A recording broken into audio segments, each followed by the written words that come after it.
feel like I'm being stripped down and prepared for something else. Now that's maybe very personal, but I feel like the Almighty's preparing me to do something big. Pretty interesting thing to throw into the mix. I know when I first started it was kind of confusing, but then I got really good at it. Mel Gibson isn't whispering anymore. He's pulling back the curtain on the darker side of Hollywood, exposing the atheist agendas, spiritual emptiness, and the fights that he says shaped his whole career. The real question, though, is what made him finally give up.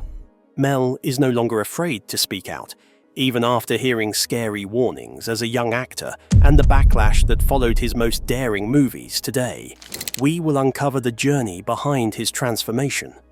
The Passion of the Christ. It wasn't just in theaters that The Passion of the Christ came out.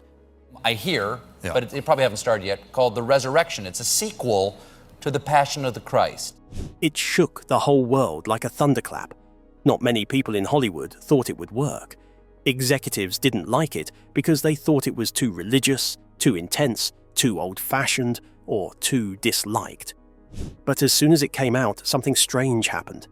There were lines everywhere. For weeks, movie theaters were packed with families, churches, doubters, and people who didn't even think of themselves as religious.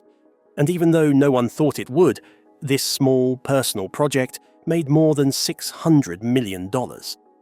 It was such a surprise that Hollywood was trying to figure out what happened. That moment showed Mel Gibson something deeper. While Hollywood tried to stay away from stories about faith, suffering, and hope, people were hungry for them. But success didn't lead to a party. It made people fight back in a new way. Mel started to understand that there was an unsaid rule in the business world. It was okay for Hollywood to praise almost any faith or spiritual idea, but not Christianity.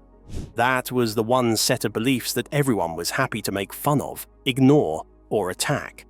This wasn't in Mel's mind. He went through it. When he tried to get companies to back the movie, they turned it down. You're doing a very similar thing that you were doing with The Passion of the Christ, where this is a profound story. Yes. The story wasn't taken seriously by the executives. A lot of people even made fun of it. They also didn't praise him when the movie became a worldwide hit. They called him controversial behind his back for being brave enough to make a movie about Jesus. That response changed everything. It wasn't about making movies. It wasn't about telling stories. It was about the view of the world.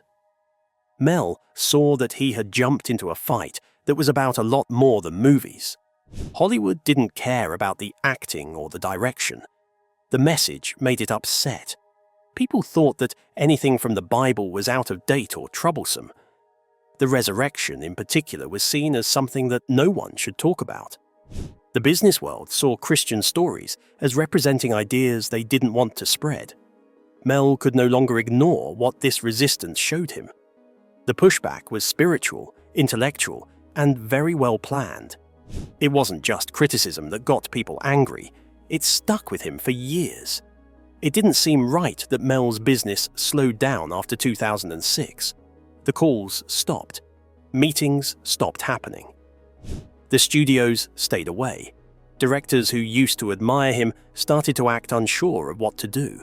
He didn't get a letter from Hollywood telling him he couldn't work there. It wasn't as loud, but it was still clear. Later, Mel said that this season made him feel like he was being attacked from all sides, not because of his skills, but because of what he tried to show the world. The ban wasn't the most important part, though. That was what made it possible. Mel started to get why the resistance felt so strong. It was different to tell the story of Christ than any other story. It was not fair. Whenever he talked about Jesus' pain, death, and resurrection, It was Dismas. You know who Dismas was? No. He was the thief on the cross next to Jesus.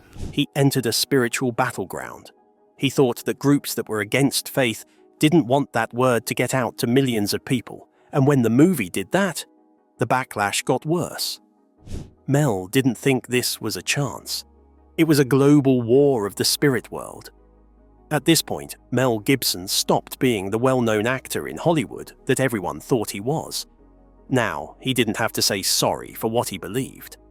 After that, he talked about what he saw behind the curtain in a brave and open way, and what he learned from that pushback changed the way he thought about the whole business going forward. But if the reaction against one movie showed how Hollywood doesn't like change, what Mel found next showed a much darker side that made him want to leave before it took over. Mel Gibson versus the dark side of Hollywood. It is. Yeah. The system is completely based on money. Yeah. The studio system. Yeah. Mel Gibson learned more about the bad side of Hollywood thanks to a warning he never forgot. When he was young, another character told him something so strange that it almost sounded like a joke. The man said that LA was not like New York. Los Angeles, he says, how should I put this? He says, in New York, you might get mugged or, it's... Where people might rob you or swear at you. He said that in LA, they wanted to kill you. Mel kept the line in her mind because it didn't seem like normal advice. It sounded like something someone would say after seeing something they can't fully explain. Mel didn't think much of it at the time because she thought it was over the top or emotional. As the years went by, he saw how people behaved, how power worked, and how fame changed people's hearts. That's when he understood the warning wasn't a joke. What it meant was that he had walked into a sacred space. When Mel was in his 20s and first came to Hollywood, he wasn't ready for what he saw. He didn't have any family or teachers in the business. He wasn't aware of the secret rules or actions that everyone else seemed to understand. He felt like he was being watched. No matter where he went, he felt pressure, even when no one did. He couldn't explain how he was being studied, tried, and judged. Hollywood didn't feel like a normal place of work. People stopped and stared as soon as you walked into the town. He once said it was like walking into a bar and everyone looking at you. The way they felt wasn't just weird. His spirit was being suffocated, and the longer he stayed, the tighter it felt around him. Hollywood wasn't just weird. It seemed like a different world. It became clear to Mel that the city did more than just promote bad behavior. It brought about moral danger. He saw that fame came with temptations that at first seemed harmless, but slowly ate away at a person's identity. You could find new joys, play new power games, and lose yourself in new ways. Everyone and everything was made to change people into the type of person the business wanted them to be. There was no imagination here. Mel could feel how heavy it was. He thought that good and evil were real, not just ideas, and that they were competing for people's hearts. Hollywood wasn't just the center of movies. On that battlefield, the fighting could not be seen but was always going on. The stress got too much for Mel, and she finally took a step back. He didn't make a big deal out of it or start a fight. You have to make a deal with everyone else, and it's almost unspoken, that you are going to be fucked over at some point. He just disappeared into a life with less stress. He bought a farm, tamed some cows, planted some veggies, and learned how to be quiet. He could think more slowly and breathe easier on the land. There were no cameras, fake friends, or secret plans around him. He found his faith, himself, and his mission again. He saw how badly Hollywood had changed him without him even realizing it. That time on the farm helped him heal, reset his soul, and make his view of the world stronger. He wasn't the same guy when he went back to Hollywood after leaving. He was less impressed by fame and more aware of the world around him. He stopped worrying about how to fit in with the system now that he knew how it worked. He saw why a lot of smart people failed. He could see why the business seemed spiritually risky. He now knew why the early warning about sacrifice had been so right. From now on, Mel moved through Hollywood in a different way. Being in the dark was too much for him, so he started calling it out. He didn't ignore the spiritual fight. Instead, he brought it to light. That change was the start of his brave, daring voice that wouldn't be shut down again. Mel's early years showed how bad Hollywood could be, but it was his own journey into faith that made him speak out more than ever before. This is where his story takes an even more powerful turn. Mel's testimony. Faith didn't just appear in Mel Gibson's life. He grew up in a Catholic family where faith was a big part of daily life. I was born into a Catholic family. I'm very Christian in my beliefs, So I do actually believe this stuff to the full. As a child, he accepted it easily and simply, like most kids do. He didn't want borrowed ideas as he got older, though. It was important to him to know the truth. So he did study, read accounts of history, look into how the Gospels came to be, and compare them with other records. He didn't give up his faith after learning more. He paid more attention because he was sure that the Gospels were true events and not just stories. His belief from youth grew into a strong conviction based on facts, thought, and life experience. Mel learned more about Christianity and found that the resurrection was the most important part of it all. He saw that this was the line that most people had trouble with. It was the line between being curious and having a strong opinion. Most people couldn't believe that someone could die in public, be buried, and then come back to life on their own, but Mel was sure it happened, and that it made everything different. He said that that was something that no other important religious person had ever done. For more than one person, it was a surprise. It gave him the confidence that Christianity wasn't just a belief, but a real thing. Mel went through some hard times on her spiritual path. He has always been honest about how hard it is for him to deal with harmful substances and drink. Now, Mel had some problems after that became very public that were due to his drinking, which he gave up. And he said he was born with a tendency to become addicted. He told himself that he couldn't stop, and nothing in his life could free him. It wasn't a career high point. It wasn't strength of character. No effort was used. He was only able to hold on to something bigger than himself when everything else was falling apart. That change is what he calls his miracle, because it was the first time the substance really let go. Because he knew he could not have done it on his own, his healing made faith feel real, not just a thought. That change changed the way he thought about life and work in general. He thinks that he is now in the third act of his life, which is the part where people start to think more deeply about destiny. He thinks that life after death is real and that decisions have meanings other than getting famous or getting money. Because of this, he is willing to talk about his faith in public, even if Hollywood doesn't like it. He thought that keeping quiet would mean lying about what he had been through. Mel's daily life now shows how his faith taught him to be disciplined. Every morning, he tells himself that he is not in charge and prays for the strength to deal with whatever comes his way. To stay grounded, he prays, meditates, works out, and always checks what he's doing.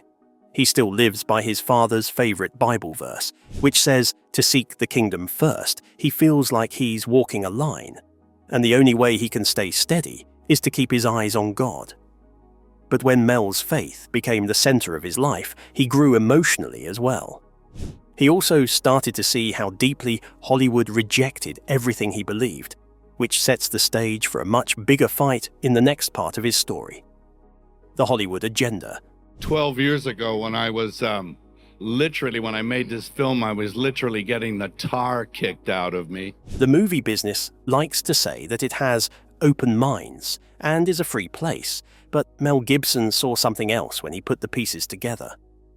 The so-called openness stopped at a very sharp point. Except for Christianity, people of almost every faith were welcome. It was fun to talk about energy, crystals, Buddhism, and meditation. When Christianity came into the room, though, things changed.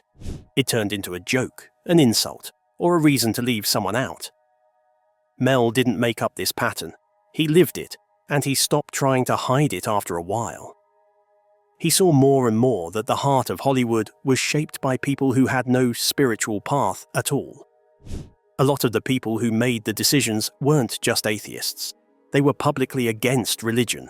They wanted to get rid of everything that Christianity stood for. They thought it was old, limiting, and based on ideas they thought society should have grown past. They didn't want Christian stories to grow, so they pushed them to the side to protect the picture they wanted the world to see. This spiritual emptiness led to the growth of an industry based on pride and worshipping oneself. Hollywood praised anything that made them famous, rich, and powerful instead of telling the truth. At every level, people were tempted by things like power, joy, attention, and new ways to hide who they were. It praised arrogance, bad habits, and ways of living that made people less connected to themselves. Mel saw a huge number of people lose everything in this system. The more and more successful they became, the farther away they became from what was real. A part of that, we've talked with Randall Wallace and Mel Gibson and Dennis Quaid, and over time, Mel's early warnings were right on the mark. He had brushed off the strange feeling that there was something spiritual going on behind the lights of Hollywood once, but he knew the truth after years of seeing people being tricked, drained, and forced to give up their ideals. Hollywood wasn't just neutral or religious, it was strongly against religion. People were forced to change their morals, hide their beliefs, and give up their spirituality in favor of what the business wanted. Wanted to sit down with Mel and find out about his journey, find out about what he's working on, and then find out what has inspired the stories that he's told. Mel began to say that Hollywood is a strange place where you can feel forces, but rarely see them. He said it was like going into a quiet bar where everyone knows something you don't.